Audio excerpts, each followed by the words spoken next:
더불어민주당이 100만 명이 동의한 대통령 탄핵 청원을 등에 업고 윤석열 대통령 탄핵을 더욱더 적극적으로 언급하기 시작했다.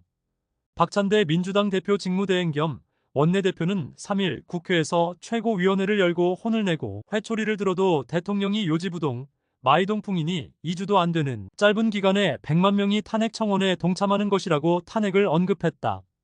고민정 최고위원도 윤석열 대통령에 대한 탄핵 여론이 높아지고 있다며 100만 명을 돌파하는 것은 물론 200만, 300만으로 갈 가능성도 있다고 말했다. 민주당은 전날에도 공개석상에서 윤 대통령 탄핵에 대한 여론을 부각했다. 박 직무대행은 윤 대통령에게 제기된 이태원 참사 음모론을 언급하며 민심의 바다는 배를 띄울 수도 있지만 뒤집을 수도 있다고 경고했다. 김용민 원내정책수석부대표도 같은 날 2016년 촛불 집회 참석 인원과 탄핵 청원동의 인원을 비교하며 박근혜 대통령 때보다 17배 이상의 민심이 폭발하고 있다고 주장했다.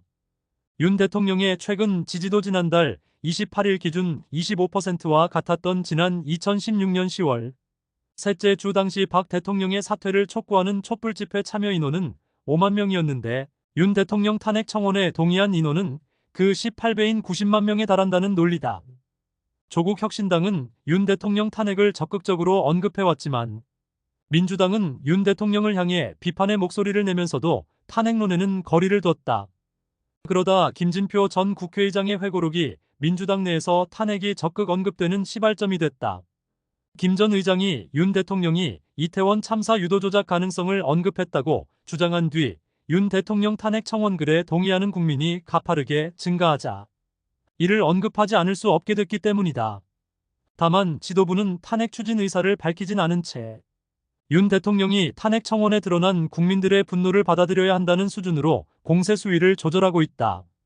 섣불리 행동에 옮겼다간 2004년 노무현 전 대통령 탄핵을 추진했던 한나라당처럼 역풍을 맞을 수 있기 때문이다. 당 내부에선 윤 대통령 탄핵을 대비한 움직임도 포착된다.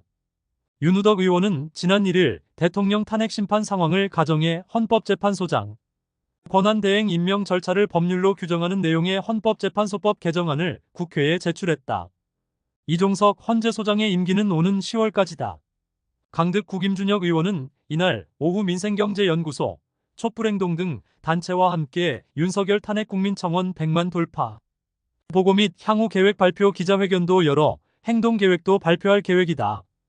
해병대원 특검법안, 방송사법 등 민주당이 총력을 쏟고 있는 법안이 각각 윤 대통령의 수사 외압 의혹, 방송장악 의혹을 겨냥하고 있는 만큼 윤 대통령은 탄핵 청원동의 숫자를 고리로 윤 대통령을 몰아붙일 것으로 보인다. 민주당은 탄핵 청원글 게시 보름도 되지 않은 시점에서 100만 명이 넘는 국민이 동의 의사를 밝힌 만큼 마감일인 오는 20일까지 200만 명도 넘길 수 있다고 보고 있다. 그러나 이러한 윤 대통령 탄핵 청원에 대한 지지도는 잠시 지나면 떨어질 가능성이 높다. 왜냐하면 실체적 위법 사항이 없기 때문이다. 지난 박 정권 때는 태블릿 PC에서 비롯된 최순실의 비선 논란 등 실체적 위법 사항이 나왔지만 현재 윤 대통령의 탄핵 청원에 불을 붙인 것은 김진표의 회고록에 나온 윤 대통령의 이태원 참사 유도, 조작 가능성 때문이다. 그러나 이는 김진표의 일방적인 회고록 내용일 뿐 실체적으로는 아무 근거도 없고 대통령실에서도 즉각 사실이 아니라고 입장을 표명했다. 민주당은 최혜병 특검과 김건희 여사 특검 등으로 대통령 탄핵 여론을 조성하려 하지만 이 역시도 실체가 없는 민주당식 일방적인 주장에 의한 정치 논쟁일 뿐이다. 최혜병 특검에서 대통령의 외압을 밝히기 위해 민주당은 대통령의 경로서를 부각시키고 있지만 이 주장 역시 박정훈 수사단장이 사령관에게 들었다는 진술 외에 정부 관계자 누구의 입에서도 대통령의 경로는 없었다는 내용이 밝혀지고 있다. 이 수사는 공수처에서 막바지에 다다르고 있지만 전원에 불과한 박 단장의 진술 외에는 확실한 물증이 없기 때문에 이런 상태에서 민주당이 원하는 대통령이 외압을 행사했다는 수사 결과가 나오기는 어려울 전망이다. 김건희 여사 명품백 사건은 핵심 인물인 최 목사가 청탁이 없었다고 스스로 증언하고 있기 때문에 더욱더 뇌물 사건으로 보기가 어려워진 상황이다. 결국 이렇게 실체가 없는 사건들로 대통령의 위법 사항이 없는 상태에서 아무리 탄핵 여론을 형성해도 결국 탄핵 소추는 가능하겠지만 헌재에서 받아들여질 리 만무하다. 이재명 방탄을 위해 탄핵을 남발하는 민주당이 아무리 여론이 조성된다 하더라도 위법 사항이 드러나기 전에는 검사 탄핵처럼 대통령 탄핵을 추진하기에는 역풍에 대한 우려가 클 것이다. 대통령을 탄핵시켜 업무를 정지시켜 놓고 기각이 된다면 그 후폭풍은 검사 탄핵하고는 비교 불가할 것이고 또다시 탄핵 정국을 이끄는 것은 불가능하게 될 것이다. 이렇게 시간이 가는 동안 이재명의 사법 리스크 또한 절정으로 치달을 것이다.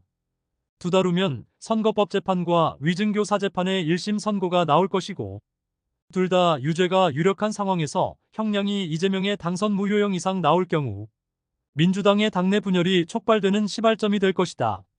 실체적 위법 사항이 없는 윤 대통령의 탄핵과 실체적 위법 사항으로 유죄가 예상되는 이재명. 과연 누가 최종 승리자가 될 것인가?